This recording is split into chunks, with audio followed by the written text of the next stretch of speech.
Hello and welcome to Cryptid by State, Tennessee. Today we are continuing our Cryptid by State series where we are investigating the strange beasts that are said to make their home in the volunteer state.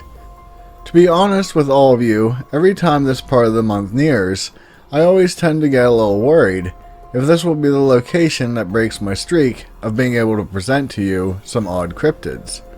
I am happy to report that this isn't the case here. I was able to compile quite a unique list, so please join me to continue our cryptid family road trip as we travel from our previous location of Oklahoma and journey to the great state of Tennessee. Tennessee is a state that has a fairly brief history compared to most that we have talked about in the past. This area has always been home to many indigenous people, although many theorize that the original settlers were actually from Asia and came to the territory via the land bridge. It wasn't until June of 1540 that Spanish explorer Hernando de Soto first ventured into the area with the goal of finding gold. Although this trip was rather short-lived, since he primarily just passed through the area as he traveled to Georgia. Then, in 1567, Juan Pardo ventured into the area for Spain, and later with the help of his companions, set up the fort named San Pedro near the town of Cheetah. This wouldn't end well, since along with other settlements, they were eventually destroyed by the native people. Things would remain fairly untouched by Europeans up until 1682, when French explorer Robert de La Salle would enter the area and establish Fort Prudhomme. At this time, the two primary tribes found in Tennessee were the Chickasaw and Cherokee. While the tribes were generally friendly towards the settlers, that relationship became strained when on March 14, 1775, Richard Henderson's business called the Transylvania Company purchased 20 million acres of land, which included parts of Virginia, Kentucky, and Tennessee, from the Cherokee tribe for 10,000 British pounds worth of trades goods. This would be called the Transylvania Purchase, and much to Richard's dismay, the Crown Government and a tribe of Cherokee called the Chickamauga considered the sale illegal. This would rather quickly begin the Cherokee-American Wars. Jumping ahead a bit, when North Carolina became a state on November 21, 1789, it originally included what we now know as Tennessee. The people in this area asked the North Carolina government for protection from the native tribes and the ability to freely navigate the Mississippi River. Both requests were ignored, and the settlers made a move to become their own state called Franklin. Eventually, North Carolina gave up the land to the federal government, and it became known as the Tennessee Territory. This name is believed to have come from the Cherokee village named Tanassi.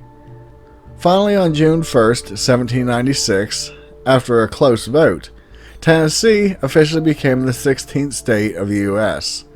It also was considered the first area that was able to overturn its territory status and become a state. The flag went through a couple variations before it looked like the one you see here. It was designed by an infantryman named Captain Leroy Reeves and was officially adopted on April 17, 1905. The three stars in the center represent the three divisions in the state, with that being East, Middle, and West. They are surrounded by blue, which is said to stand for unity between those divisions. The rest of the flag is somewhat humorous, since it really doesn't have a meaning. According to Captain Reeves himself, he stated that the blue and white bars were there to make sure that there wasn't too much crimson showing if the flag was hanging loose. Who can argue with the guy who created the flag? So, let's move on to the cryptids. Tennessee really has some odd cryptids, but they generally fall into a couple categories. Although, I think the one that I want to start off with really is in a realm of its own. The story goes that around September 24th, 1794, a unit of infantrymen under the command of Captain John Baird were traveling in the Cumberland Mountains near Cove Creek. On this journey, a second party, which included Ensign MacDonald and another unnamed man, were sent ahead of the troops to scout for danger. Not far up ahead, they noticed some strange footprints that resembled that of a goose, but was extremely large. It didn't take long before they came upon the creature that left those tracks, and it was something unimaginable. They saw a being that stood around 4 feet tall, walked bipedally, and had a white tuft of hair like a crown on its massively sized head.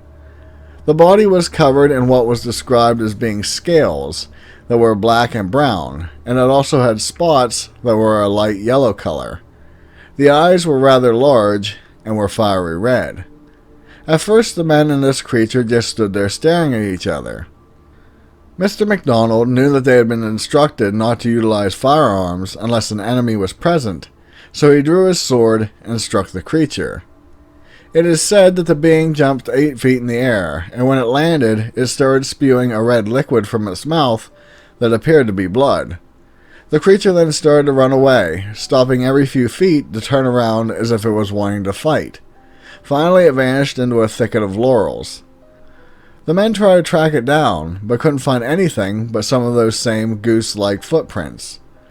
According to this story, local tribes claim that they had heard stories about such a beast for many years, and it was said to be capable of killing a man with its breath.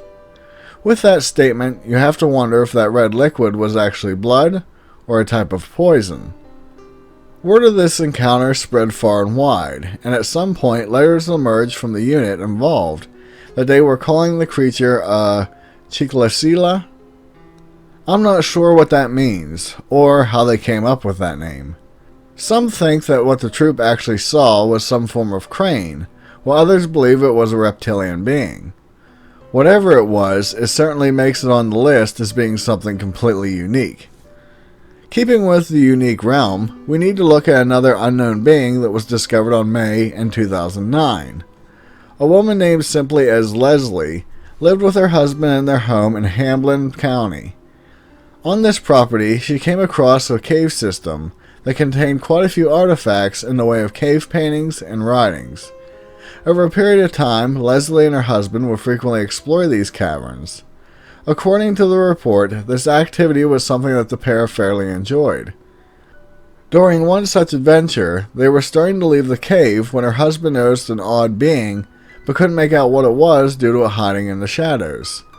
For some reason, Leslie decided that she was going to investigate what the thing was. Suddenly, her husband heard her screaming and trying to get out of the cave as quick as possible. Once outside, she stated that when she got near the creature, she noticed it was around 4 feet long, the body was covered in brown hair, it had short stubby legs that had 3 claws on each limb. The oddest part was that it had brown eyes, its face was hairless, and it resembled that of a human being. Apparently the creature had the ability to climb the walls of the cave fairly easily. Leslie stated that she was able to get as near as 2 feet away from the creature, but it seemed to be as afraid of her as she was of it. The pair left the cave and refused to return for quite a few months. During that time, she did some research and found a document from 1696 that was written in German, but it depicted the same creature that she had seen. This same creature was spotted in Marion County by some hikers. They claimed that they saw it walking along the trail, and it stopped moving once it noticed them. The description stayed the same, including the human-looking face. Now, an investigation has been going on to try to translate the text on the document, and from what I can tell, it appears to be talking about a giant sloth. With this information, a lot of people are wondering if this creature could be related. While sloths aren't known to be in Tennessee and don't prefer caves, I think the similarities between the description and a sloth are hard to ignore. Moving on, we find a real head-scratcher, since the next being has varying descriptions. It is simply known as the White Screamer, and tales about it have spread all over the state, but it is mainly in White Bluff, located in Dickson County. Information is quite varied on this one, since some claim that it is an albino Bigfoot, a mutated human, a wild beast, or even simply a spirit. While not everyone gets a good look at it, with some saying you just see a white blur, others claim it is massive and has a hunched over posture. It is claimed that the beast frequently will kill livestock or even pets. The first encounter was said to have occurred in 1920. A husband and wife, along with their 7 children, built a house in the forest of White Bluff. Things were going fairly well for them, until they started hearing a strange blood-curdling scream coming from outside their house. This would happen for quite a few nights, which led many family members to be unable to sleep. Finally, one night, the husband grew tired of being tormented, grabbed his gun, and went outside to find who or what was making this noise. He followed the sound, but couldn't see what the creature was. Suddenly, he realized that in following the noise, it had circled him back to his house, where he heard a different type of scream. As he ran inside, he was met with the grisly scene of his family, who had been viciously killed and torn to pieces. There are claims that this house, along with the graves, are still standing to this day. This wouldn't be a one-time event though, since many hikers and even people driving down the roads have claimed to see this creature as well. The one description that I held back up until this point was that some feel that it resembles the fictional rake. Let me be clear though, that while the rake is fictional, a recent cryptid known as the crawler is becoming popular. This being looks very similar to the rake, but for the most part they don't seem to be bloodthirsty, although they have been known to take up residence under people's homes. Yet, as mentioned, a lot of people say it is an aggressive Bigfoot, so who knows. Speaking of aggressive Bigfoot, there is a creature in Lincoln County known as the Flintville monster, which is named after the town. Sightings of this creature go back to 1976 and up until 1993. It is described as being 7 to 8 feet tall, having 16-inch long feet, and smelling like a skunk. The first encounter was in 1976, when a woman was in her car, when this large ape-like creature jumped on the hood of her car and broke off the radio antenna. It then let out a scream and started pounding on the roof before it finally jumped off and ran into the forest again. On April 26, 1976, a woman named Miss Robertson was sitting on the porch of her house watching her 4-year-old son Gary playing in a nearby field. Suddenly she caught the scent of what she described as dead rats, and it was then that she noticed a huge ape-like creature bounding through the field towards her son. Terrified, she ran to get her boy, and she managed to pick him up just as she saw the Sasquatch reaching out its hairy arm to grab him.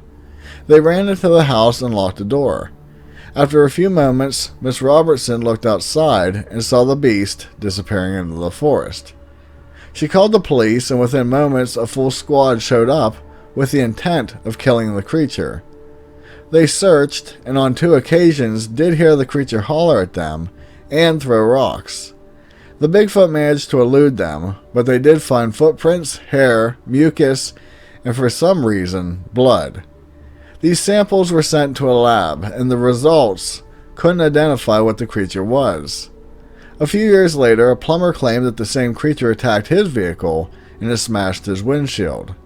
Another woman reported that the creature chased her into her house and kept beating on the door for quite a bit of time. In 1986, a preacher reported that he found that his windshield and antenna had been destroyed on his car. Finally, in 1993, a group of teenagers claimed that they saw an ape-like being running across the field on the outside of town. During this whole event, farmers claimed that something was killing their livestock, and one man named Ned Sinclair went on record as saying that after seeing the beast, that it was so big that it could easily have hurt somebody. While many of these reports could be people just jumping on the bandwagon, I think there is something to the sightings. It also is worth noting that historically, there are a lot of reports of Sasquatch around the world that seem to specifically target women. I don't know why this is, but it is interesting nonetheless. I want to end this video with 2 cryptids with short stories.